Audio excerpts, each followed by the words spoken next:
First youth camp నాకు 1964 1964 సంవత్సరం నా ఫస్ట్ యూత్ క్యాంపు. నా చరిత్ర కాసేపు చెప్పేసి చెప్తాను. నా పేరు ఇంతకుముందు కృష్ణమూర్తి. మా నాన్నగారి పేరు బొంతల రామచంద్రయ్య చెట్టి. వ్యాపారస్తుల కుటుంబం జన్మించా. మదనపల్లి స్వగ్రామం, చిత్తూరు జిల్లా. దేవుడు అన్ని ఇచ్చాడు, నెమ్మదిలే. దీని కొరకే లోకంలో తిరిగిన దుర్మార్గులే జీవించా. పందికి నాకు వ్యత్యాసం లే. ఒక మాట చెప్పాలంటే, సరే నా చదువు అంతా చెప్పాలంటే, నా చదువు కనుక నేను చెప్పుకుంటే మంచిది కాదు, కానీ అయితే చెప్పుకోవాల్సి వస్తా ఉంది.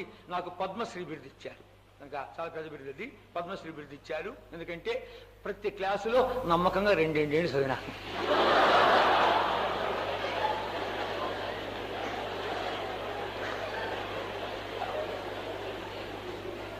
నేను కాలేజీలో ఎంటర్ కాగానే నా చిన్ననాడు నాతో పాటు చదువుకున్నాడే నాకు లెక్చరర్గా వచ్చాడు. ఒరే నువ్వరా అంటే, రే ఇక్కడ రియాను బాకు, బయట రియాను, ఇక్కడ నేను నీకు లెక్చరర్ అన్నాడు. అది నా సంగతి. మాకు ఎస్ఎస్ఎల్సీ ఒకటి ఉండేది. ఎస్ఎస్ఎల్సీ అది government examination, school secondary leaving certificate అని, అది గవర్నమెంట్ ఎగ్జామినేషన్ కనుక ఆ గవర్నమెంట్ ఎగ్జామినేషన్ నేను సిగ్గుపడిచ్చు, ఏంటి ఇట్లా నా బతుకంటే చదివినానే, ఏంటి సరిలేదు నా బతుకు అని చెప్పి ఏం చేశానంటే, క్లాసులో ఎవడు ఫస్ట్ వస్తాడో సెకండ్ వస్తాడో చూసి ఏం చేశాను, వాళ్ళతో కలిసి కూర్చున్నా. ఒక బ్రాహ్మణుల అబ్బాయి, ఒక వైశ్యుల అబ్బాయి, వాళ్ళిద్దరే ఫస్ట్ సెకండ్ వస్తా అంటారు. వాళ్ళు ఎట్లా అంటాడంటే జుట్టుకు ముడేసుకొని చదువుతారు. అర్థమైందా? జుట్టుకు ముడేసుకొని చదువుతుంటారు. నిద్ర వచ్చిన నిద్ర లాగుతుంది, మళ్ళీ చేస్తారు అన్నట్లు. అట్లా చదివేవాడు. వాళ్ళతో పాటు తిరగండి, వాళ్ళతో పాటు చేరవగానే వాళ్ళు ఎక్కడ కూర్చుంటే అక్కడ, ఇక్కడ పండుకుంటే అక్కడ, వాళ్ళు టీ తాగితే నేను టీ తాగేది. కానీ ఎవరైతే నీకు తెలియకనే కదా మీ దగ్గరికి వచ్చిందని చెప్పి ఒకేసారి పాస్ అయిపోయినా. ఒకేసారి పాస్ అయిపోయింది. గవర్నమెంట్ ఎగ్జామినేషన్ పేపర్లో నా నెంబర్ వచ్చింది. పోయి మా నాయన చెప్పాను, నాయన నేను పాస్ అయ్యానంటే, నాయన పేపర్ కూడా తప్పు పడుతుందిరా. మా నాయన నమ్మకం. మా అమ్మ దగ్గరికి వెళ్ళాను, అమ్మ నేను పాస్ అయినమ్మా, పేపర్లో నెంబర్ వచ్చింది చూడమ్మా అంటే కన్నా, నాయన స్కూల్కి మార్కులు వచ్చే వరకు మనం నమ్మలేము. ఎవరు నమ్మటం, నాతో పాటు సంతోషించేవాడు ఎవరు లేడు. నేనే 2 చాక్లెట్ కొనుక్కొని సపరించి పాస్ అయినా అనుకున్నాను. ఇది నా జీవితం. అది అయిపోయిన తర్వాత వ్యాపారంలోకి వచ్చాను. అందుకనే వ్యాపారం కొరకు ఎందుకు చదువు అని చెప్పి అలా చదివాను. వ్యాపారంలోకి వచ్చి కొద్ది డబ్బు ఎక్కువైపోయింది, దుర్మార్గత ఎక్కువైపోయింది. ఆ చిన్న ఊరు సరిపోక దుర్మార్గం తీసుకు వచ్చా. అయినా నెమ్మది లేదు, సంతోషం లేదు. చిన్న వయసులోనే ప్రశ్నలు వస్తున్నాను, నేను ఎవడను, ఎక్కడి నుంచి వచ్చాను, ఎక్కడికి వెళుతున్నాను, ఎవరు నా దేవుడు, ప్రశ్నలు వస్తే జవాబు దొరకపోగా ఎవరినడుగా అర్థం కాక ఒకనాడు ఇల్లు విడిచిపెట్టి పారిపోయాను. పారిపోగానే దైవ భయం వచ్చింది. దైవ భయం రాగానే ఇంక దేవుడి సాయపడని చెప్పి తిరుపతి వెంకటేశ్వరుడు మొదలుకొని కన్యాకుమారుడికి యాత్ర చేశాను. 7 చేర్చి ప్రార్థన చేశాను. ఏ దేవుడు మాట్లాడా. చిన్న దేవుడిని వదిలిపెట్టలే, పెద్ద దేవుడిని వదిలిపెట్టలే. ఎందుకో తెలుసునా, పెద్ద దేవుడి దగ్గర భక్తులు ఎక్కువగా ఉండి ఆశీర్వాదాలు అయిపోయి ఉండొచ్చు, చిన్న దేవుడి దగ్గర భక్తులు తక్కువగా ఉంటారు కాబట్టి ఆశీర్వాదాలు స్టాక్ ఉండొచ్చు అని చెప్పింది. పెద్ద దేవుడిని వదిలిపెట్టి చిన్న దేవుడు ఏ దేవుడు మాట్లాడారు. చివరికి హైదరాబాద్ చేరారు.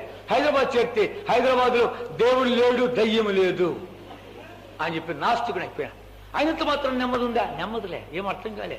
జీవితం మీద విరక్తి పుడుతుంది, పిచ్చోడిని అయిపోతాం అనిపిస్తూ ఉంది. పార్కులన్నీ నావే, ఏం అర్థం కావడం లేదు, దిక్కుతోచడం లేదు. సికింద్రాబాద్ స్టేషన్ దగ్గర పంజాబ్ నేషనల్ లాడ్జ్లో రూమ్ నెంబర్ 15లో దిగి ఉంటున్నాను. 11 రోజులు తిరుగుతున్నాను, పిచ్చోడు మాత్రం తిరుగుతున్నాను. ఏం అర్థం కావటం లే. జీవితం మీద అర్థం కాక ఏం చెప్పాలో అర్థం కాకుండా ఎన్ని తలంపులంటే ఆ పార్కులో కూర్చొని చూసేవాడిని. ఇంతమందిని, ఇంత లక్షలాది ప్రజలు జీవిస్తున్నారు, వాళ్ళకేం శ్రమ, వాళ్ళకేం పరీక్ష నాకే వచ్చిందా, వాళ్ళకేటువంటి తలంపు నాకే వచ్చిందా అని ఎన్ని చూస్తూ ఉంటే ఏం అర్థం కావటం లే. అర్థం ఏం జీవితం వ్యర్థమే, పదా చచ్చిపోతాం అని చార్మినార్ ఎక్కాను. చార్మినార్ ఎక్కి దూకేస్తాం అనుకున్నా. 300 అడుగుతుపోయి ఉంటున్నాను. మధ్యాహ్నం 12 గంటలప్పుడు కిందంత ట్రాఫిక్ ఉంది, బస్సులు కారు వాహనాలు తిరుగుతుంటే ఆ టైంలో దుమికేస్తా ఉన్న కాలు కూడా ఎత్తారు. ఎవడో మెడమి చేపెట్టి దుమికే అంటారు. ఇంటికి ఏమొగం పెట్టుకుని వెళ్తావు, మళ్ళా పోతే అదే బుద్ధే, అదే స్నేహితులే, అదే అలవాటే, దాని కొరకు నువ్వు సాధించింది ఏంటి, చచ్చిపో అని కాలు కూడా ఎత్తాను. దేవుడు చావని వలే చిన్న తలంపు తీసుకొచ్చాడు. ఒరే నీకు చావు రాకపోతే, కిందంతా ట్రాఫిక్ ఉంది, బస్సులు కార్లు వాహనాలు తిరుగుతున్నాయి, సరాసరి రోడ్డు మీద పడకుండా ఏ బస్సు మీద పడతావు, ఏ కారు మీద పడతావు, కాలు చేయబోద్దేమో, నడుమిడుతుందేమో, మిగిలిన బ్రతకంతా పడకలు ఉండలేమో, అలాంటిదైతే వద్దు, త్వరగా చచ్చిపోవాలని చెప్పి దిగొచ్చా. కరెంట్ తీగలు పట్టుకుంటామా, రైలు పట్టాలు మేము పట్టుకుంటామా అనుకుంటున్నాం. నన్ను అద్భుతకరంగా ఈ గ్రంథంలో మాటలు తీసుకొచ్చానికి దేవుడి అద్భుతకరంగా కొన్ని సాధనలు వాడాడు. ఇప్పుడంతా మారిపోయింది. సికింద్రాబాద్ స్టేషన్ నుంచి కాస్త ముందుకు వచ్చామంటే ఆ ఓవర్ బ్రిడ్జ్కి ముందు అన్ని సినిమా బొమ్మలు ఉన్నాయి. వాటి మధ్య ఒక వాక్యం ఉంటుంది, దేవుని యొక్క వాక్యం రాయబడి. ఇప్పుడు అదంతా కాంప్లెక్స్ వచ్చేసిన అంతా మారిపోయింది. ఇప్పుడు ఒక సినారీ అంతా మారిపోయింది. అప్పుడు ఒక వాక్యం తీర్మానం చేసుకున్నా, ఏంటిది నా జీవితం ఇలా ఉంది అని చెప్పి ప్రశ్నించుకుని అర్థం కాక నేను ఎక్కడికి పోయినా ఒక లాడ్జ్ ఉండాలా, ఒక గది అదిగి తీసుకోవాలా, సామాను ఆడ పెట్టాలా, ఊరంతా తిరిగి మళ్ళీ ఆడికి రావాలా. ఈ సామాను చుట్టూ నేను ఉండాలి కానీ సామాను నా చుట్టూ లేదు. ఈ సామాను చుట్టూ నేను తిరుగుతున్నాను కనుక అందుకనే సన్యాసి సుఖి అన్నారు. 2 జతల బట్టలు తీసుకొని ఇంకా ఓ జోలు వేసుకొని ఓ చెట్టు కింద పండుకుంటే మంచిగా నిద్ర పట్టిందా ఎవడు అడగడు. ఆ చెట్టు ఆకులు మేస్తే బ్రేక్ఫాస్ట్ తిన్నావా అని ఎవడు అడగడు. అందుకనే సన్యాసి సుఖి అన్నారు. అలా వెళ్ళిపోతామని తీర్మానం చేసుకుని విదేశాలు పోవాలని ప్రయత్నించగానే కుదరలేదు. శ్రీలంక వెళతామని చెప్పి కన్యాకుమారి ప్రయత్నించగానే కుదరలేదు. సరే అయితే గోవాకి వెళ్తాము. గోవా పోర్చుగీస్ వాళ్ళు పరిపాలించారు, కొంచెం విదేశీ వాతావరణం ఉంటుంది, ఆ వాతావరణంలో ఎలా ఉంటుందో చూస్తాం అని చెప్పి గోవా వెళ్ళాలని తీర్మానం చేసుకుని వెళ్తాను. అక్కడ గోవాలంటూ నాకు నెమ్మది దొరికినా సరే, అయ్యా జీవితానికి అర్థం అంటే ఇది ఎవరైనా చెప్పినా సరే, లేదా ఆ సముద్రంలో దూకి చచ్చిపోదామని చెప్పి తీర్మానం చేసుకుని వెళుతున్నాను. సికింద్రాబాద్ స్టేషన్ దగ్గరికి ఎలా వెళ్ళాలి గోవాకి అని చెప్పి ఎంక్వైరీ చేసేందుకు వెళుతూ ఉంటే ఆ టైంలో ఏమవుతుంది, ఈ కాళ్ళకు గురి లేదు కనుక అంత నడిచి ఇలాగే తిరిగి ఏప్రిల్ నెల తిరిగి అంత ఎండలు తిరిగి గురిలేనటువంటి బతుకు. బస్సు ఎక్కామంటే నెక్స్ట్ స్టేజ్ పేరు తెలిస్తే కదా, బస్సులో ఎక్కి నెక్స్ట్ స్టేజ్ పేరు తెలిస్తే కదా, ఏ బస్సు ఎక్కకుండా నడిచి సరే గురిలేనటువంటి రీతిగా వెళ్తూ ఉంటే ఒక బోర్డు చూశాను. రోమిల్ రాసిన పత్రిక 6వ అధ్యాయం 23 వచ్చిన రోమ 6:23 చదువుకుంటాం. అది ఇంగ్లీష్లో రాయబడింది. For the wages of sin is death, but the gift of God through Jesus Christ. రోమ 6:23 చదువుకుంటాం. రోమ 6:23 చదువుకుంటాం. ఏలైనగా పాపం వల్ల వచ్చే జీతం మరణము, అయితే దేవుని కృపావరము మన ప్రభువైన యేసుక్రీస్తునందు నిత్య జీవము. For the wages of sin is death, but the gift of God is eternal life through Jesus Christ our Lord. కనుక ఏర్పరచుకొని రాశాడు. నేను 11 రోజులు ఎన్నోసార్లు చూశాను ఆ బోర్డు. ఎందులే క్రైస్తవులకు బోర్డు పెట్టుకున్నారు అనుకున్నా కానీ దాని మీద పెద్ద ధ్యానం ఉంచలే. ఏనాడు ఇస్తే జీవితం మీద విరక్తి పుట్టి కనుక దిక్కు తోచుకుని వెళుతున్నాను. ఆ దారిలో వెళుతూ ఉంటే అప్పుడు తలంపుగా యొక్క బోర్డు చూశాను. ఆ బోర్డు చూడగానే అప్పుడు ఒక విధంగా నెమ్మది వచ్చాను నాలోకి, ఒక విధంగా శాంత సమాధానం బయలుదేరింది. అప్పుడు నా దగ్గర 50 రూపాయలు ఉంది. 500 రూపాయలతో ఇల్లు వదిలిపెట్టారు. నెల దాటినప్పటికీ 500 రూపాయలతో. 500 అంటే ఈ దినాలే 500 కాదు, కాలనాడే 564 ఇంకా 500 రూపాయలతో బయలుదేరాను. అలాంటిది సికింద్రాబాద్ స్టేషన్లో దిగినప్పుడు ఈ హైదరాబాద్కి వచ్చినప్పుడు నా దగ్గర 115 రూపాయలు ఉంది. భయపడ్డాను, 115 రూపాయలు ఖర్చు అయిపోతే ఎక్కడికి వెళ్ళాలని. ఈ బోర్డును చూసినప్పుడు నా దగ్గర ఉన్న డబ్బు ఎంతంటే 50 రూపాయలే. లోపల ఎలాంటి నెమ్మది వచ్చిందంటే, ఎలాంటి సమాధానం వచ్చిందంటే నాకేదో ఒక నిరీక్షణ ఉంది అనిపించింది. కనుక 500 రూపాయలు అంటే దగ్గర 30-40 వేల రూపాయలు తీసుకుని వచ్చాను లెక్క. అప్పటి కాలంలో నా చిన్ననాడు 100 రూపాయల నోటు నేను చూడలే. 100 రూపాయల నోటు చూడలే. మీకు జ్ఞాపకం లేదు. ఓ రూపాయికి 16 అణాలు, ఒక అణాకు 12 దమిడీలు, 4 కాణాలు, అర్ధనాలు, బేరలు, కానులు ఇవన్నీ ఉన్నాయి. ఎంతమందికి గుర్తుంది? వెనకాల కుర్చీలు ఉండేవాళ్ళు చెవి చూపించారు కానీ కింద ఉండేవాళ్ళు ఊరు లేరు.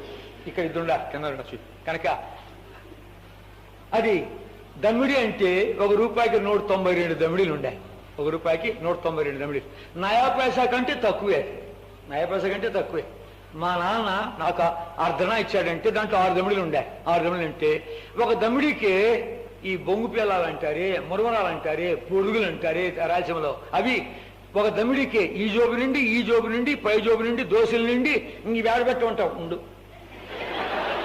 అట్టదేమో. ఒక దమ్మిడికి 6 చాక్లెట్ వచ్చేది. ఇప్పుడు రూపాయి ఇస్తే ఇంకో ₹1 ఇంకో చాక్లెట్ ఇస్తా అంటాడు. అట్లా ఒక దమ్మిడికి 6 చాక్లెట్లు, విదేశీ చాక్లెట్లు, ఫారిన్ చాక్లెట్లు చెట్టుంది. అలాంటి కాలం కనుక మీరు ఇప్పుడు దరిద్రమైన కాలంలో పుట్టారు కనుక మేము ఆ కాలంలో పుట్టాము.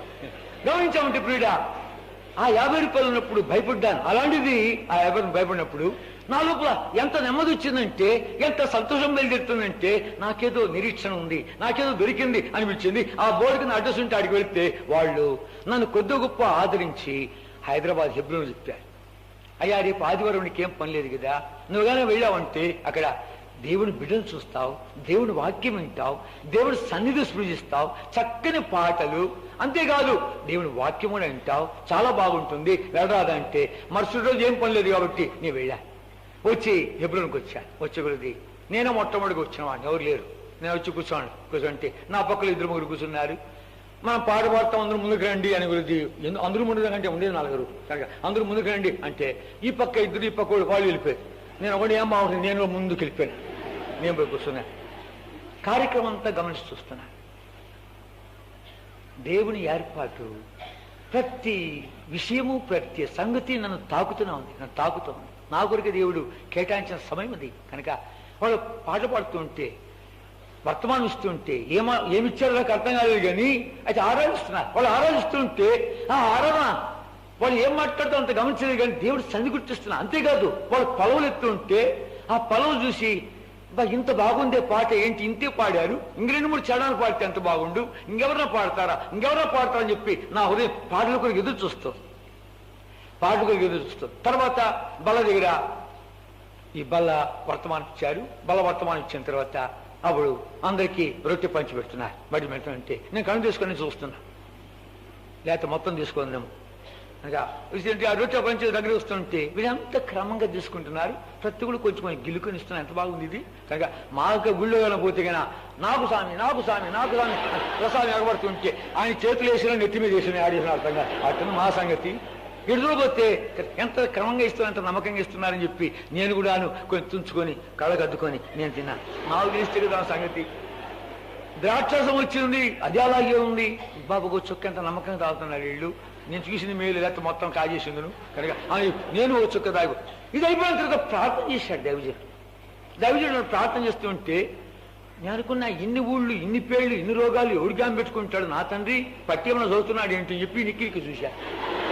పట్టికి లేదు. ఆయన ప్రార్థన చేస్తుంటే ఒక పేరు, ఒక ఊరు, ఆయన రోగం, ఆయన కష్టం ఏమైనా చేస్తుంటే నాకు అనిపించింది, ఒక ఇంట్లో ఉన్నట్టు ఒక 60 పేచి పెట్టుకుంటారు, గొడవ పెట్టుకుంటారు, పోట్లాడతారే, జుట్టు పట్టుకొని షర్టు పట్టుకొని, నేను పెద్దోడా చిన్నోడా, నాకు పెళ్లి నువ్వు ఖర్చు పెడుతున్నావురా, ఇంకా ఇల్లు నాదిరా, వాకిలి లేదా, కిటికీ లేదా, తలుపు నాదిరా, ఒక ఇంట్లో ఉన్న వాళ్ళు పోట్లాడుతుంటారే. అక్కడెవరు గుండెప్పుతో బాధపడినవారు, అక్కడెవరు ఇల్లు కట్టుకునేవారు, అక్కడ ఊరి ప్రాణం అయిపోయినవారు.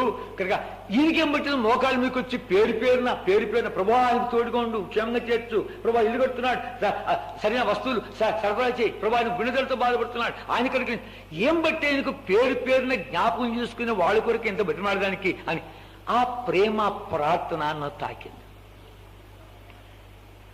మూడవది దైవజనుడు నిలబడి వర్తమానం మొదలుపెట్టాడు. ఎంత వేరే వాళ్ళు ఇస్తున్నారు, నిలబడ్డారు వర్తమానం ఇస్తుంటే.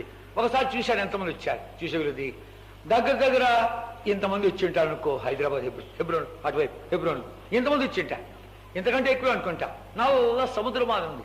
ఒక్క సనత్ నగర్ బ్రాంచ్ తప్ప ఇంకో బ్రాంచ్ లేదు. అప్పుడు సనత్ నగర్ బ్రాంచ్ తప్ప ఏ బ్రాంచ్ అందరూ ఇక్కడ రావాల్సింది. కనుక అంతమంది ఆ దైవజనుడు లేచి అంటున్నాడు, నాకు తెలిసిన మీలో చాలా మంది సినిమా పోతున్నారు, వాడు పేరు చెప్తాను కావాలంటే నేను లేపదలుచుకోలే. నువ్వు క్రైస్తవుడు అంటావు, మారుమూసి ముందే అంటావు, తిరిగి జన్మించి అంటావు, పాపాలు క్షమించబడ్డా అంటావు, నా హృదయం కడబడింది అంటావు. కనుక బైబిల్లో పెద్ద మాటలను నివిగా తీసుకుని మాట్లాడతారు కానీ నీ బ్రతుకు ద్వారా యేసుక్రీస్తునామానికి మహిమలే, నీ బ్రతుకు ద్వారా యేసుక్రీస్తునామానికి దోషం ఉంది. ఇంకా నీకును ఒక నామకార్థ క్రైస్తవుడికి, నీకును ఒక హిందువుడికి, నీకును ఒక మహమ్మదుడికి వ్యత్యాసం ఏం చేయని వాళ్ళ బుద్ధారు. ఇది కొత్తగా ఉందే, మా నాయన డబ్బిచ్చి పోర సినిమా కంటే ఇది కొత్తగా ఉందే, నా తండ్రి ఇక్కడ ప్రజలు వేరుగా ఉండారు, ఈ వాతావరణం వేరుగా ఏంటో రేపు వచ్చి కనుక్కుంటామని మరుసటి రోజు ఇక్కడికి వచ్చేవాళ్ళు అందరితో పరిచయం చెబుతా. వాళ్ళలో ఒక ప్రశాంత వాతావరణం తీసుకుని వెళ్ళి 4 మాటలు బైబిల్లో చెప్తూ వచ్చేవాళ్ళది.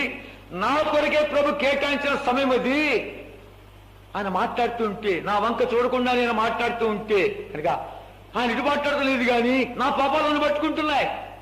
పాపం చేచుడుగా పట్టుబడితే ఎలా ఉంటుంది, అలా పట్టుబడ్డా ఒరే దొంగ, ఒరే తాగుబోతా, ఒరే జూదరి, ఒరే మోసగాడ, ఒరే టక్కరోడా, ఒరే అబద్ధికుడా, ఇప్పుడు చచ్చిపోతే ఎక్కడ పోతావు? నిజమే ఆయన చెప్పే మాట నిజమే. నా సంగతి ఆయనకైతే తెలుసును. ఈ గ్రంథంలో ఇలాంటి మాటలు ఉన్నాయా? అలాగైతే నేను పాపిరే, నేను దొంగనే, అబద్ధికుడినే, త్వరగా చచ్చిపోవాలనుకుంటున్నాను, ఏ ముఖం పెట్టుకుని ఆ దేవుడి దగ్గరికి వెళ్ళేదని చెప్పి కళ్ళము నీళ్లు తిరుగుతూ ఉంటుండగా, అనానుకూలమైన వాతావరణం ఉంటుండగా ఆయన నా వైపు చూడని కాని చేత సరైన చెప్పి తుడుచుకుంటున్నాను. అలాంటి వాతావరణంలో ఆయన అంటున్నాడు, నాయన నువ్వే కాదు నేను కూడా జీవించా. మానవుని హృదయంలో పాపం ఉన్నంత వరకు వాడికి నెమ్మది లేదు. వాడి ఆ పాపం తరుముతుంది, వెంటాడుతుంది, పట్టుకుంటుంది, ఒకనాడు వాడిని ఎత్తి నరకలేస్తుంది. ఈ పాపికులకు వచ్చిన వాడి ప్రభువైన యేసుక్రీస్తు వారు లోక రక్షకుడు, లోక పాపాలు మోసుకుని పోయి దేవుని గొరిపిల్ల, లోకాన్ని ప్రేమించాడు, లోకానికి వెలుగు. బైబిల్ లోకము లోకము లోకమని మాట్లాడుతుంది. ఒక జాతి కాదు, ఒక కులము కాదు, ఒక గోత్రము కాదు.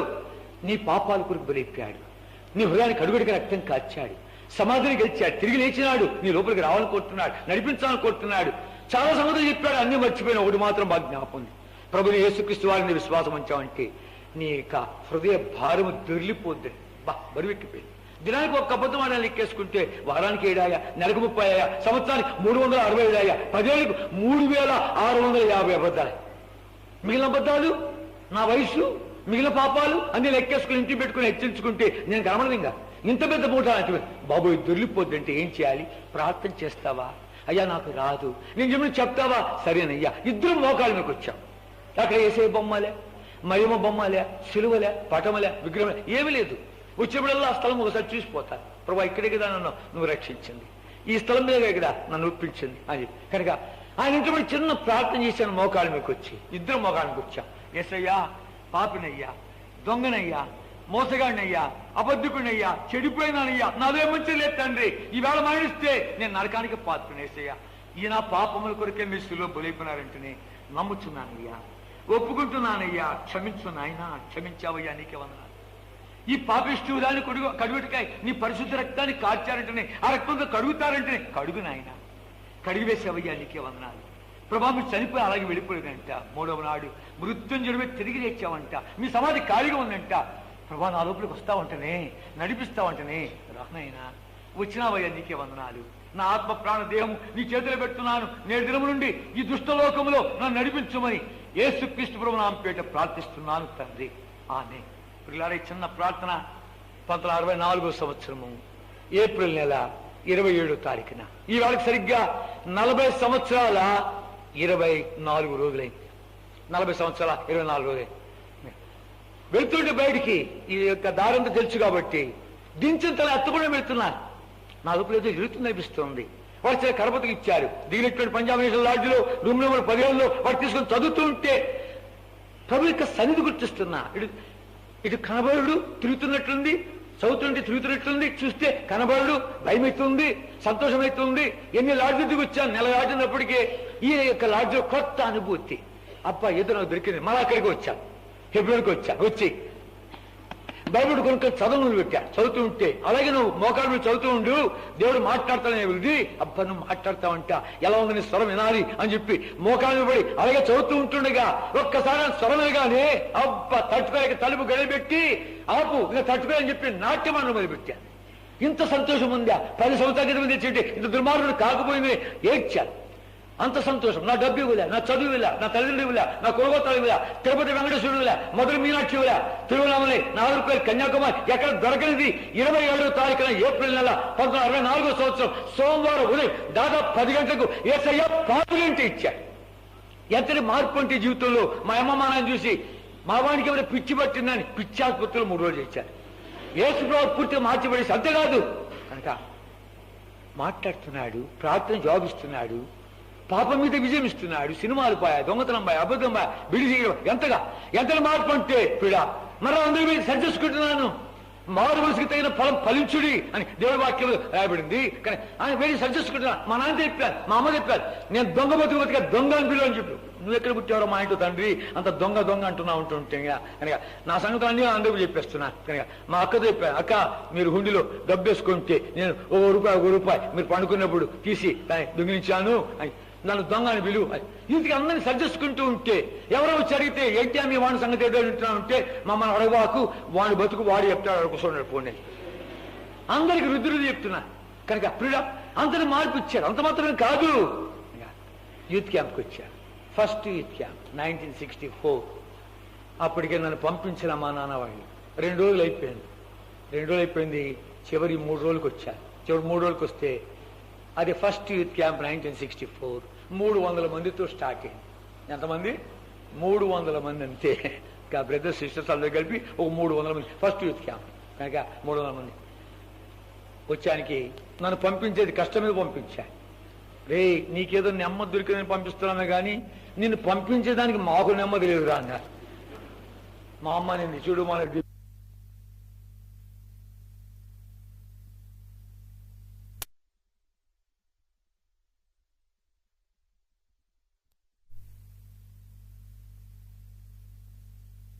రాశారు. మొట్టమొదటి పేరు నాదే ఉంటే రెండో పేరున రాసి ఉంటే మొట్టమొదటి ఎట్లా మునుగుతాడు సోనా చూసింది. నాకేం తెలియకపోయా ఎట్లా ముస్తాడు, ముందరకు ముస్తాడా, వెనక ముస్తాడా, నిలువును ముస్తాడా, ఆ ముంచే నాతో పాటు లోపలికి వస్తాడా, నాకేం తెలియదు. ఏమి తెలియనటువంటి వాతావరణంలో ఉండడానికి కనుక పాప మా మహిమలో ఉన్నటువంటి దాసన్ గారు నేహాడు నేను కర్ర మాది బిర్రగా నిలబడుకుంటే కష్టం మీద ముంచి లేపాడు. అరే ఇట్లా తెచ్చింటే నాకు ఈత కూడా వచ్చినాయి, హాయిగా పండుగ హాయిగా తేలిగ్గా ఉంది.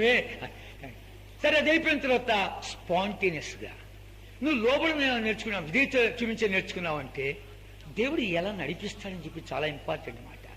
నా పేరు నాకు ఇష్టం లేదు.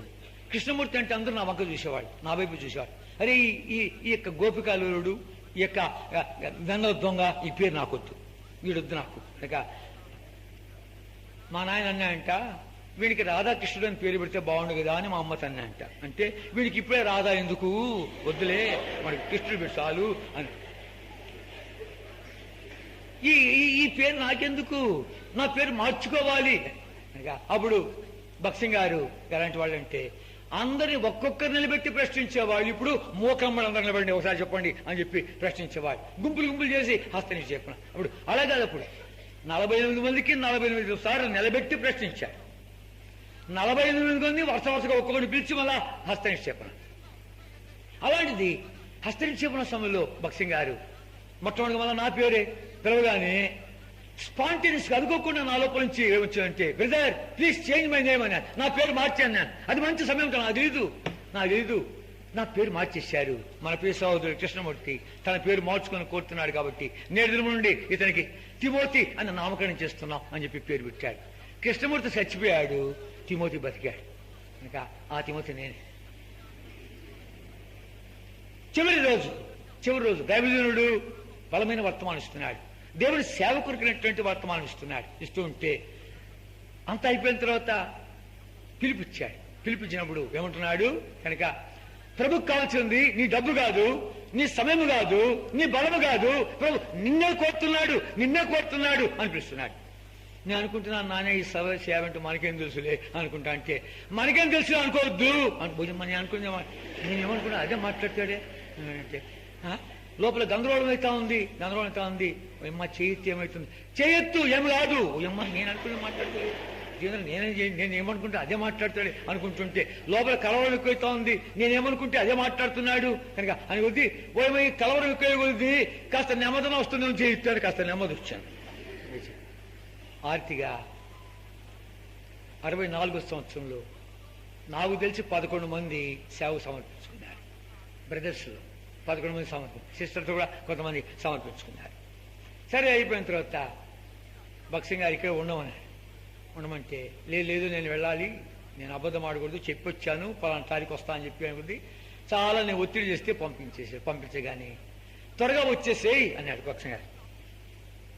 5 నెలలు పట్టింది వచ్చానికి. వెళ్ళాను, చిక్కుల్లో పడిపోయాను. సమస్యలు, చిక్కులు, కష్టాలు, ఇరుకులు ఎన్నెన్ని అబ్బా ఒకటి కాదు. 5 నెలలు సతమతం అయిపోయాను. నాకు పిచ్చి పెట్టిన పిచ్చాసులు తీసుకుపోయారు.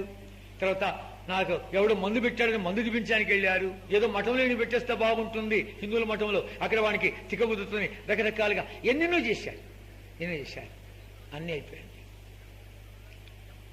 చివరికి విసిగిపోయి మా ఇంట్లో మా నాన్న పెద్దోడు, 5 మంది వాళ్ళంతా ఆనందమడి. మా నాన్నగారు పెద్దోడు, అంత ఒకే కుటుంబంలో ఉంటాం.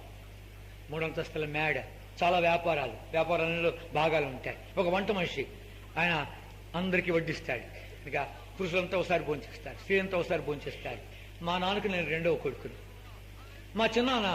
మా నాన్న ఇద్దరు మేడ మీద తీసుకెళ్ళారు, పైకి తీసుకెళ్ళి చూడరా కృష్ణ జీవితంలో ప్రతికొనికి టర్నింగ్ పాయింట్ అంటూ వస్తుంది, జీవితం మలుపు వస్తుంది. ఆ మలుపులో వాడు సరిగ్గా తిరిగినా బాగుపడతాడు, లేకపోతే ఉభయభ్రష్టుడైపోతాడు. నువ్వు తప్పుదారి పెట్టావని చెప్పి మేమెంతో ప్రయత్నించాము కానీ నువ్వు మా మాట వింటం లేదు, నీ దారి నీలో ఉంది కనుక మేము చెప్పే మాట ఒకటి వినాలి. నువ్వు ఇంట్లో ఒకటిగా ఉండాలని కోరితే, ఆస్తిపాస్తులు భాగంగా అనుకోతే, తల్లిదండ్రుల ప్రేమకు పాత్రులుగా అనుకోతే మేము చెప్పినట్టు వినాలి. లేదా ఈ బైబిల్ పట్టుకుంటా, ఇదే మాట్లాడతా, ఇదే దేవుడు, ఇదే సంగతి అని అన్నామంటే మేము చెప్పే మాట వినాలి. కాదురా వాళ్ళు ఋషులైపోయి మునులైపోయి హిమాలయాలకి ఎక్కి గోళ్ళు పెంచుకొని గడ్డాలు పెంచుకొని తలకింద తప్ప చేసి ఏమైనా మీకేమైనా దొరికిందా అంటుంటే మాకు ఇంకా దొరకలేదంటే ఇంత లేవురా అప్పుడు దొరికిపోయిందా? అంత సులభంగా దొరికేట్లా అంటే వాళ్ళ దారిలోకి రారాదు, అంత సులభంగా దొరికి వాళ్ళ దారికి రారాదు కనుక అంత తేలిక దొరికేది కాదు. కనుక చెప్పే మాట విను. నువ్వు 1000 రూపాయల ఆధ్యాత్మిక పుస్తకాలు చదవాలనుకుంటావా? చదువు. పెద్ద గురువు దగ్గర శిష్యుడిగా ఉండాలా? పో, మేము పంపిస్తాం. మా ఇంట్లో దేవుడిని ఇంత గట్టిగా పట్టుకున్నాడు ఎవడు దొరకలే, నువ్వు దొరికావు, వెళ్ళు. అయితే ఇదే పట్టుకుంటా, ఇదే దేవుడు, ఇదే వాక్యము, ఈ ఈశ్వరుడు గురించి మాట్లాడతా, బైబిల్ పట్టుకుని తిరుగుతా అని నువ్వు కానీ అన్నావంటే ఈ మాట విను.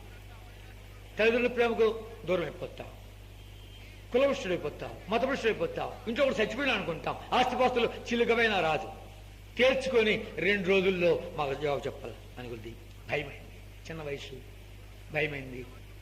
సరే నా దేవుడు ఉన్నాడు, ఆయన మాట్లాడతాడు, ఆయనతో మాట్లాడుతాను, సంప్రదిస్తాను అని చెప్పి వెళ్ళి ఒక స్థలంలో మోకాళ్ళ మీకు వచ్చాను, ప్రార్థన చేశా. 4-5 మాటలు దొరికి వచ్చినాయి. ప్రేమల తండ్రి, పరిశుద్ధేవ, నమ్మకనైనా 4-5 మాటలు దొరికి వచ్చినాయి. అది అయిపోగానే నా ప్రార్థన ఆగిపోయి ఇంతలా కంఠముతో మాట్లాడినటువంటి స్వరం విన్నాను. ఇంతలా కంఠం, ఇంతవరకు ఎప్పుడు అట్లాంటి స్వరం వినలేదు. గంభీర స్వరం, ఇంతలా కంఠం ఒక మనిషికి మాట్లాడితే ఎలా ఉంటుంది? ఇంగ్లీష్ లో 2 సార్లు David recovered all, David recovered all. నేను పలకలేదు, అంత గంభీరమైనటువంటి స్వరం. ఎన్నో పిఏ సిస్టమ్స్ చూశాను, లక్షలతో మాట్లాడుతున్నటువంటి పిఏ సిస్టమ్ కూడా విన్నాను, కానీ ఆ స్వరం ఇంతవరకు వినలేదు. ఆ మాట వినగానే ఆశ్చర్యపడ్డాను. గంభీరమైనటువంటి స్వరం అది కనుక ఆ మాట వినగానే ఆశ్చర్యపడ్డాను. ఇది బైబిల్లోని మాట అని తెలుసు కానీ బైబిల్ ఎక్కడో నాకు తెలియదు.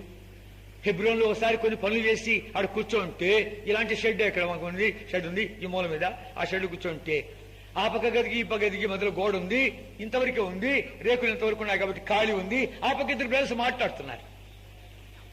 దావీదు సమస్తం సంపాదించుకుందన్న మాట మీద ఒక కాన్వికేషన్ లో అంశాలు నడిచినాయి, వర్తమానాలు నడిచినాయి అని మాట్లాడుకుంటూ దావీదు అన్ని పోగొట్టుకున్నాడు, అంతకంటే అధికముగా సంపాదించుకున్నాడు, సమస్తం సంపాదించుకున్నాడు అనే మాట వింటా ఉంటే నేను ఒంటరిగా కూర్చొని వాళ్ళిద్దరూ మాట్లాడుతుంటే నా చెవిని పట్టి అది జ్ఞాపకం చేశాడు. ఒరి పిచ్చోడా, ఇవన్నీ పోగొట్టుకుంటున్నాను కాదు, నువ్వు రెట్టింపు సంపాదించుకుంటావు, రెట్టింపు సంపాదించుకుంటావు. ధైర్యం వచ్చింది. అంతేకాదు మా అమ్మ మా నాన్న బైబిల్లో పట్టుకున్నట్టు అలా కనబడి అలా వెళ్ళిపోయారు. ఎంత సంతోషం వచ్చిందంటే వాడు 2 రోజులు గడిపించగలది 15 నిమిషాలు తేల్చేశాడు. నా దేవుడు నాతో మాట్లాడినాడు. నేను ఇతిగా బైబిల్ పట్టుకొని నా ప్రభునే నేను వెంబడించాలని కోరుతున్నాను, నాకు ఆస్తిపాస్తులు ఏమక్కర్లేదు అని కొద్ది అమ్మా నాన్న మెరుగుడేలా వస్తారంట బైబిల్ పట్టుకొని నా దేవుడు నాకు చూపించాలంటే, ఒరే నీకంటే పిచ్చి పట్టిందా, మాకు పిచ్చి పట్టిందా అని చెప్పారు. రిజిస్టర్ ఆఫీస్ తీసుకెళ్లారు, 9 డాక్యుమెంట్లు సైన్ చేశారు. చదివి చివరాలు పెట్టు అంటున్నాడు రిజిస్టర్. ఏమక్కర్లేదు సార్, నాకేం అక్కర్లేదు అని చెప్పి 9 రిజిస్టర్స్ లో సైన్ చేశాను. ఏమక్కర్లేదండి. ఆ రాత్రి ఇంట్లో అందరూ కూడాను హాల్లో కూర్చోండారు. పెద్ద కుటుంబము. మా నాన్న ఏడుస్తున్నాడు, మా అమ్మ ఏడుస్తుంది. ఆ సమయంలో మా చిన్నాని నా దగ్గరికి వచ్చాడు. నాన్న కృష్ణ, నీ ఆస్తినేతో కాజీలని ఇలా నేను చేయలేదు, నువ్వు మా మాట వినని కాని చేతి ఇలా చేయాల్సి వచ్చింది. మా ఇంటి తలుపులు నీ కొరకు ఎప్పుడు తిరబడున్నాయి, నువ్వు ఎప్పుడైనా రావచ్చు. నువ్వు పెళ్లి చేసుకోవాలని నీకేమో తలంపు వచ్చిందంటే రా, ఒక మంచి అమ్మాయిని చూసి నీకు పెళ్లి చేస్తా అని చెప్పి ఒక 100 రూపాయలు జోలు పెట్టారు. నా బట్టలను ఒక సంచికి సర్దారు, ఇచ్చారు, సాగనంపారు. ఆ తారీఖు జ్ఞాపకం లేదు నాకు. సరాసరి హెబ్రోన్కి వచ్చాను. 5 నెలల తర్వాత అక్టోబర్ నెలలో వచ్చాను. అప్పటి నుంచి ఆ దేవుడు అన్ని వదిలిపెట్టి వచ్చిన తర్వాత నాకు దేవుడిగా ఉన్నాడు, తండ్రిగా ఉన్నాడు, రాజుగా ఉన్నాడు, ప్రభుగా ఉన్నాడు, నాయకుడిగా ఉన్నాడు. కనుక ఆపత్కాలంలో నమ్ముకునే సహాయకుడిగా ఉన్నాడు. ఎంత నమ్మదగిన వాడు, ఎంత ఆశ్చర్యకరుడు, ఎంత అద్భుతకరుడు, ఎంత విచిత్రమైన కార్యాలు చేసేవాడు. నా యొక్క స్నేహితుడిగా, నా మంచి కాపురిగా, నా పరమహితుడిగా ఎన్ని కార్యాలు, 1 2 కాదు 40 ఏళ్ళు ఆ దేవుడు నన్ను ప్రేమించి ఒక భార్యనిచ్చాడు. దేవుడు స్తోత్రం. మా ఇద్దరిని పోషించాడు. ఆ దేవుడు మనల్ని ప్రేమించి ఒక కొడుకునిచ్చాడు, మేము ముగ్గురమయ్యాం, ముగ్గురిని పోషించాడు. ఇంకో కూతురిచ్చాడు, నలుగురమయ్యాం, నలుగురిని పోషించాడు. ఇంకొకరికి ఇచ్చాడు, ఐదుగురు పోషించాడు. నన్ను నమ్మి సంఘం అప్పగించారు. గుంటకల్లో సేవ చేశాను 4 ఏళ్ళు. తర్వాత అక్కడి నుంచి ఖమ్మంకి వచ్చాను. ఖమ్మంలో 18 ఏళ్ళు సేవ చేశాను. అదైపోయిన తర్వాత కడపలో 3 ఏళ్ళు చేశాను. అదైపోయిన తర్వాత గుంటూరులో 2 ఏళ్ళు చేశాను. అక్కడి నుంచి విజయవాడలో 1 సంవత్సరం చేశాను. మరలా ఖమ్మం పంపించారు. ఇప్పుడు 3 ఏళ్ళు. ఈ 40 ఏళ్ల కాలంలో ప్రభు ఎంత నమ్మదగిన వాడు, ఎంత ప్రేమ గలవాడు, ఎంత కృపగలవాడు. ఈ 40 ఏళ్లు ఆయన నడిపించిన నడుపుదల చూస్తూ ఉంటే ప్రభు నన్ను అణుచుటకాయ్, నేను నిన్ను ప్రేమిస్తున్నానా లేదా అని రుజువు చేయటకాయ్, నీ ఆజ్ఞని గైకుంటానా లేదా అని రుజువు చేయటకాయ్ 40 ఏళ్ల కాలం నువ్వు నడిపించావు అని చెప్పి హృదయమార స్తుతించి ఆరాధించి కూడా వస్తూ ఉంటున్నా. కనుక ప్రియుడా, ఇంత గొప్ప దేవుడు ఒక వ్యక్తిని పట్టుకొని ఎన్ని కార్యాలు చేయగలడు. అది వ్యక్తిగతంగా చూస్తూ వచ్చినట్లు ఈత పట్టుకొని ఎంత ఆ గొప్ప దైవజనుడితో పాటు ఉండి తిరిగే ధన్యత, ఆయన తర్జుమా చేసే శ్లాఘ్యత, ఆయన పాదాలు ధూళికి సరిపోయినట్టు నాకు ఎంత గొప్ప ధన్యత ఇచ్చాయంటే, ఇవన్నీ తలంచుకుంటూ వచ్చాయంటే ఏం చెప్పాలో అర్థం కాదు. ఎంత ప్రేమ గలవాడు, ఎంత కృప గలవాడు. ఎక్కడో విగ్రహారాధికుడు నన్ను, అపరమగుతున్న నన్ను, తప్పు చెడిపోయిన నన్ను, నరకపోతున్న నన్ను, దుమికి చచ్చిపోతున్న నన్ను, యుగయుగుల కాలం నరకముల నన్ను ప్రేమించి ప్రాణం పెట్టాడే. ఇంత ప్రేమామయుడు ఈ మధ్యాహ్న వేళ నీతో మాట్లాడుకోవచ్చు. నిన్ను ఎంత అద్భుతంగా నడిపించాడో నీకెంత తిప్పలక్కర్లే. నువ్వు నా మాదిరి ఇన్ని స్థలాలు తిరగవలసిన పనిలే. ఈ దుర్మార్గం క్షమించే దేవుడే నేను క్షమించడానికి సంసిద్ధుడుగా ఇక్కడే ఉన్నాడు. నీతో ఎన్నిసార్లు మాట్లాడినాడు. ఈ మధ్యాహ్నం మరలా మాట్లాడుతున్నాడే. ఎంతకాలం నీ హృదయాన్ని దూరం పెడతావు. బెంగళూరులో ఇలాంటి మీటింగ్ జరుగుతూ ఉంటే ఆఖరి మీటింగ్ 2 అమ్మాయిలు వచ్చి వెనకాల కూర్చున్నారు. ఒక క్రైస్తవురాలు, ఒక హిందూరాలు, 2 స్నేహితులు వచ్చారు. ఎలా వచ్చారు వాళ్ళు? హిందువుల అమ్మాయి అంటుంది, మే ఆఖరి సినిమానే, ఈరోజు ఆఖరి సినిమా పోతాం రావే అని పిలుస్తుంటే, కాదే మంచి బోధకుడు వచ్చాయంట, మీటింగ్ బాగుందంట, ఈవేళ ఆఖరి మీటింగ్ అంట, మీటింగ్ రావే అని చెప్పి ఇద్దరు మీటింగ్ రావే నీవే సినిమాకి రావే నాన్న ఇద్దరు పేచి పెట్టుకుని సరే సగం మీటింగు సగం సినిమా చూస్తామా అని చెప్పి తీర్మానం చేసుకుని వెనకాల్చుకొచ్చున్నారు. వెనకాల్చుకొచ్చినటువంటి వాళ్ళు ఏమైంది? దైవాత్మ ఆ క్రైస్తవుల అమ్మాయిని దర్శిస్తుంటుండగా, బిడ్డ ఆ చేతుల్లో మేకులు దేనికి తెలుసునా? నువ్వు చేతులు తెలిసిన పాపాల కొరకై. ఆ కాలంలో మేకులు దేనికి తెలుసునా? నువ్వు పోరా స్థలానికి వెళ్ళావే దాని కొరకై. నా కాలంలో మేకు తెలుసునా? నీ తల్లో నువ్వు తలంచినటువంటి చెడు తలంపుల కొరకై నా తల్లో ముందుకెళ్ళు తెలుసునా? నీ హృదయంలోని కామము, మదము, గర్వము, అహంకారం, అహంభావం వీడల్లుడు కొరకై నా హృదయంలో బలముతో పొడబడ్డాను తెలుసునా? నీ కొరకే ఈ రక్తాలు చెల్లించా, నీ కొరకే ఈ చిత్రవద రకరకాలుగా మాట్లాడుతూ దర్శిస్తుంటే ఆ క్రైస్తవులమ్మ ఏడుస్తూ ఉంది. ఏంటి కూర్చొని ఏడుస్తున్నావు? మనం పోవాలి సినిమా లేని ఉండే అంటూ బలవంతాన్ని లేపి తీసుకొని పోగానే శరవేగంతో వస్తున్న లారీ 2 మీదకి 2 చచ్చిపోయారు. జాగ్రత్త, ఇల్లు చేస్తామని గ్యారెంటీ లేదు. దేవుడు మాట్లాడుతుంటాడుగా.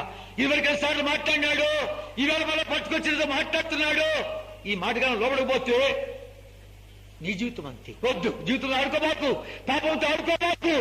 అంతేనా? సేవ పిలుస్తున్నాడు, తడబడలాడుతున్నావు, వద్దు.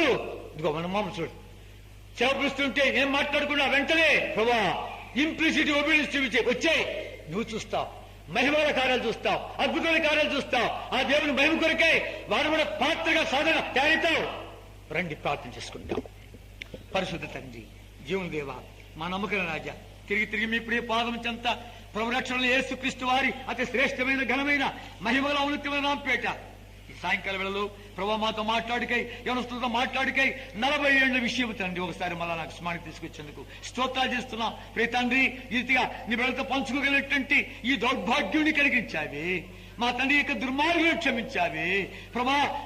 పాపులుగా క్షమించావి ప్రభా. రీతిగా తండ్రి మా మధ్యలో నీ బిడ్డలు ఎవరి ఖాళీగా పంపించగా దర్శించు, సంధించు, స్పందించు, ఒక నూతన కార్యం చేయమని, ఎవరిని ఖాళీగా పంపించుకోమని ప్రభా. ఈవేళ ఇంటిలో రేపు మంటిలో ఎవరు తెచ్చును? నీ జీవం ఏపాడిది, ఇంతలో కాబట్టి అంతలో మాయలిప్పే నీటి ఆవిరి వంటిదే అని మాట్లాడుతుంటాడుగా. రేపేమిద్దో తెలియనటువంటి తాత్కాలిక లోకంలో ఉంటుండగా మాతో మాట్లాడుతుంటాడుగా, సంధిస్తుంటాడుగా. ఖాళీగా వెళ్లకుండా నీవే తండ్రి తాకుమని, కనికరించమని, కృప చేయమని తండ్రి ఈ రోజు గొప్ప పర్వతముగా చేసి దయ పొందమని యేసుక్రీస్తు వారి ఘనమైన నామపేట ప్రార్థించి వేడుకుంటున్నాము తండ్రి. ఒక్క క్షణాలుగా కళ్ళు మూసుకో, నా వెంట మనందరూ పలకాలి. యేసు ప్రభువా, బిగ్గరగా చెప్పాలి. యేసు ప్రభువా, ఈ సాయంకాల వేళ విశేషించి నాతోనే మాట్లాడుచున్నావు. పాపినయ్యా, ఒప్పుకుంటున్నానయ్యా, క్షమించు నాయనా. నీ పరిశుద్ధ రక్తముతో నన్ను కడుగుమయ్యా. నా లోపలికి వచ్చి నన్ను నీ బిడ్డగా చేసుకున్నామని యేసు క్రీస్తు ప్రభు నామం పేరిట ప్రార్థిస్తున్నాను తండ్రి. ఆమె అది ఒక్క క్షణం కన్నా ముసుకు. ఇప్పుడు ఆయనతో మాట్లాడుతున్నట్టు నేను తీసుకొచ్చేదే దాని కొరకు. ఎన్నిసార్లు మాట్లాడాడు, ఇవాళ మరలా మాట్లాడుతున్నాడు. నీ ప్రక్కలో నిలబడి మాట్లాడుతూ ఉంటున్నాడు. ఇటు ప్రార్థన చేసుకున్నావా, చేసుకుంటూ ఉంటున్నావా? అలాగైతే ప్రభా ఇదిగో నా చేయి, ప్రభా ఇదిగో నా చేయి, నీ చేతిని చూపించు, నీ గురించి ప్రార్థన చేస్తాం. కాడికి వెళ్ళిపోద్దు. ఎవరైనా సరే, ఎక్కడైనా సరే నీ చేతిని కనబడలాగున చూపు, నీ గురించి ప్రార్థన చేస్తాం. ఎవరైనా వెనక కానీ ముందు కానీ ఎక్కడైనా సరే నీ చేయి కనబడలాగున, దూరంగా నాకు కనబడకపోవచ్చు, అయినా సరే నీ చేతి చూపితే నీ గురించి ప్రార్థన చేస్తాం. ఎవరైనా ఎక్కడైనా సహోదరి బిడ్డ ప్రభుని క్షమించగాకమ్మా, నేను కడిగిన గాక. ముందుకు రాండి ఉన్న సహోదరి బిడ్డ ప్రభుని క్షమించగాక, నేను కడిగిన గాక. ఇంకెవరైనా బాబు ప్రభుని క్షమించగాక. ఏమైనా కార్డులు ఉంటే అక్కడ కనుక బాబును ప్రభుని క్షమించగాక, బాబు నిలువ క్షమించగాక. నాయన నీ హృదయంలో ఒక నూతన కార్యించేను గాక. ఇంకెవరైనా ఎక్కడైనా కాడికి వెళ్ళొద్దు. ప్రభుత్వం మంచి అవకాశం పురస్కరించుకో. మరి అట్టి అవకాశం దొరకదేమో. ఇదివరకు ఎన్నోసార్లు మాట్లాడి దేవుడు మరలా ఈ యొక్క సాయంకాల వేళ నీతో మాట్లాడుతూ ఉంటుండగా, అవును ప్రభా, వాయిదా వేసుకున్నా. ఇదిగో నా చేయి, నీ చేతిని చూపు, నీకు ప్రార్థన చేస్తాం. కాడికి వెళ్ళొద్దు. బాబు ప్రభు నిన్ను క్షమించగాక, బాబు నిన్ను క్షమించగాక, బాబు నిన్ను క్షమించగాక. వెనక కానీ ముందు కానీ ఎక్కడో సరే నీ చేతి చూపు, నీ కొరకు ఒక కార్డు ఇస్తాం. ఆ కార్డులో నీ పేరు రాసి తీర్మానం చేసుకో. ఇంకెవరైనా ఇంకెవరైనా బాబు ఇప్పుడు నువ్వు క్షమించగాక, బాబు నిన్ను కూడా క్షమించి ప్రభు కడుగుగాక. ఇంకెవరన్నా ముందు బాబులు కానీ ఎక్కడైనా సరే ఏ వయసు, చిన్న వయసులో ఉన్న ప్రభు మాట్లాడేవాడు. చిన్న బిడ్డలతో మాట్లాడు, చిన్న సమయంతో మాట్లాడిన దేవుడే నీతో కూడా మాట్లాడతాడు. కనుక నీ చేతిని చూపు, నీకు ప్రార్థన చేస్తా. ఎవరైనా ఎక్కడైనా వెనక గాని ముందు గాని ఎక్కడో సరే మరలా ఇటు అవకాశం దొరకదు. ప్రభు మంచి అవకాశం పురస్కరించుకో. పాప ప్రభు నిన్ను క్షమించగాకమ్మా, నిన్ను కడిగి నీ జీవితంలో నూతన అధ్యాయం ఆరంభించుగాక. బాబు ప్రభు నిన్ను క్షమించగాక, నీ హృదయాన్ని కడిగి పావురపరచునుగాక. చివరిగా అడుగుతున్నాను, ఎవరైనాను ఎక్కడైనా వెనక గాని ముందు గాని కుర్చీలో కూర్చున్నా సరే, ఎక్కడో సరే చివరిగా అడుగుతున్నా, ఎవరైక దైవాత్మతో పోరాడబాకు, దేవుడితో ఆడుకోబాకు, పాపముతో ఆడుకోబాకు, నిత్య నాశానికి ఆడబాకు. ఇదివరకు ఎన్నోసార్లు మాట్లాడిన దేవుడు మనతో మాట్లాడుతుంటాడుగా. పాప ప్రభు నువ్వు క్షమించగాకమ్మా, పాప నువ్వు క్షమించగాక. ఇంకెవరైనా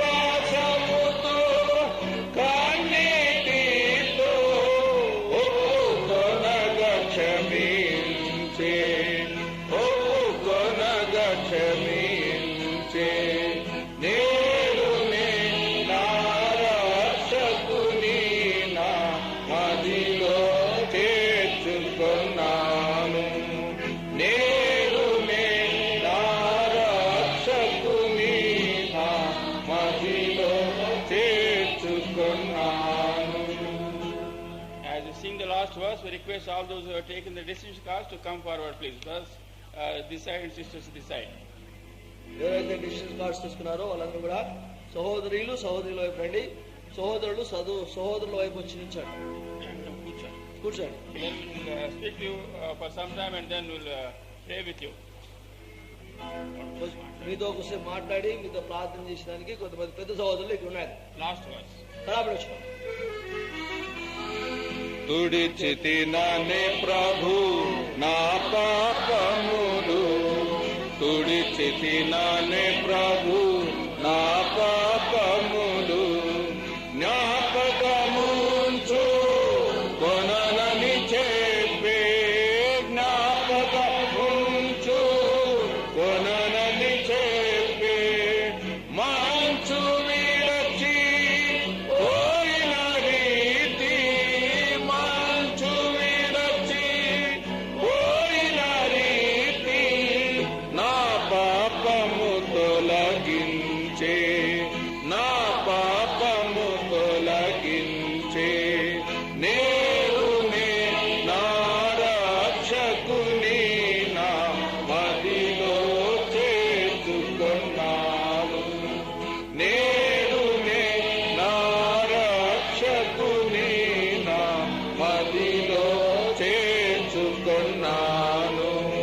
సమాధాన సంతోషము సమాధాన సంతోషము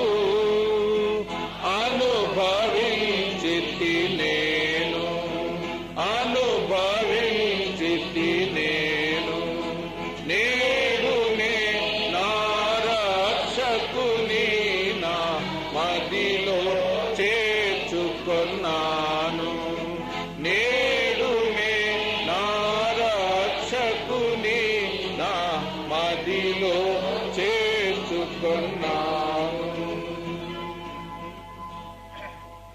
దేవుని ప్రేమ, యేసు క్రీస్తు వారి కృప, పరిశుద్ధాత్మక నిత్యమైన శ్వాసానికి ఇప్పుడును ప్రభువును ప్రేమించిన సదాకాలం తోడుగా ఉండును గాక. ఆమేన్. ప్రభుని సేవకై అర్పించుకొనుము ప్రభుని సేవకై అర్పించుకొనుము ఆత్మల రక్షణకై సాధించువదను ఆత్మల రక్షణకై సాధించువదను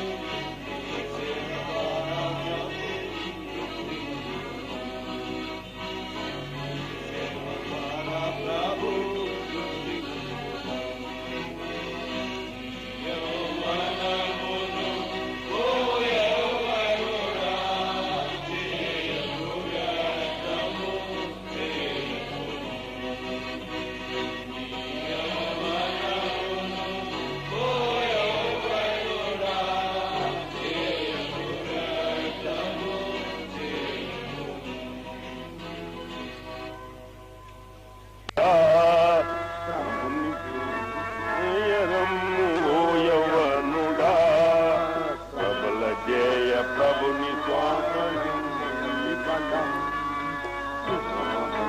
దేవ జయ యోజనాలికి యోజనాలికి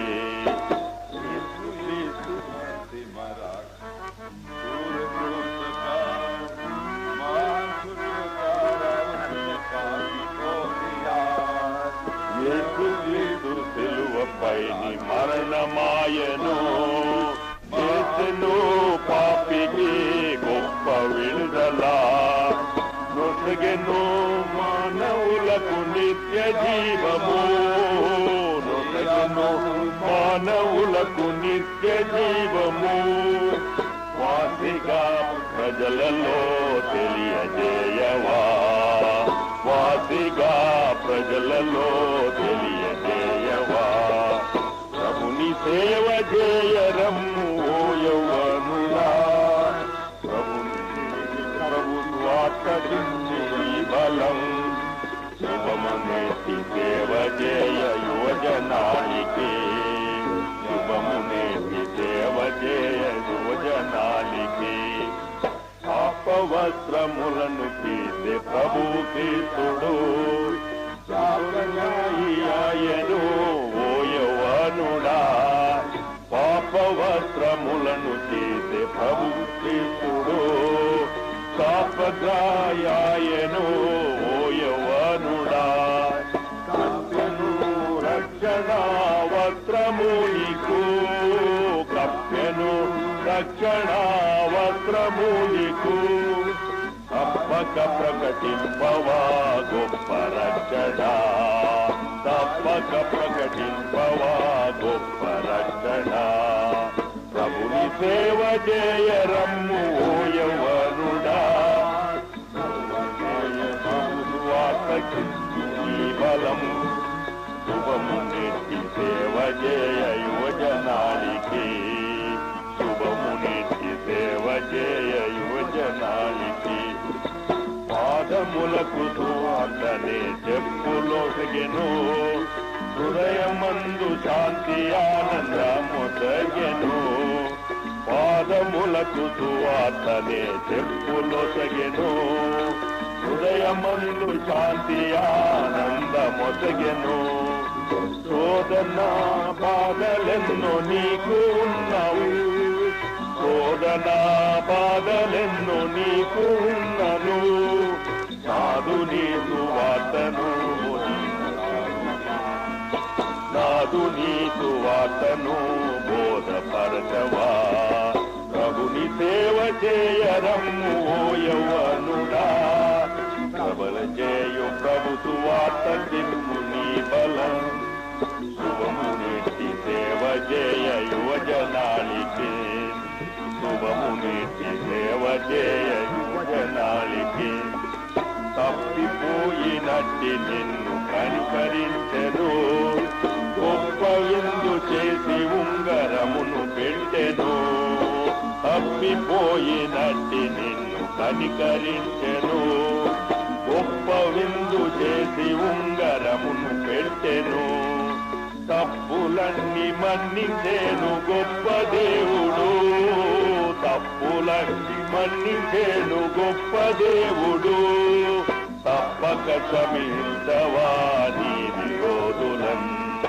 తప్పక క్షమించవా నీ విరోధులన్ ప్రభుని సేవ చేయరమ్ము ఓ యవ్వనుడా ప్రబల జయ ప్రభు సువార్తకి నీ బలం శుభమునిటి సేవ చేయ యువజనాళికి శుభమునిటి సేవ చేయ యువజనాళికి పరలోకపు బహుమానము నీవు పొందరు పరిశుద్ధుల సహవాసము నీకు శ్రేష్టము పరలోకపు బలము నీకు పొందరు పరిశుద్ధుల సహవాసము నీకు శ్రేష్టము పరలోకపు పందెమందు అంతము వరకు పరలోకపు పందెమందు అంతము వరకు పరిగెత్తావ జీవ కిరీటము పొందను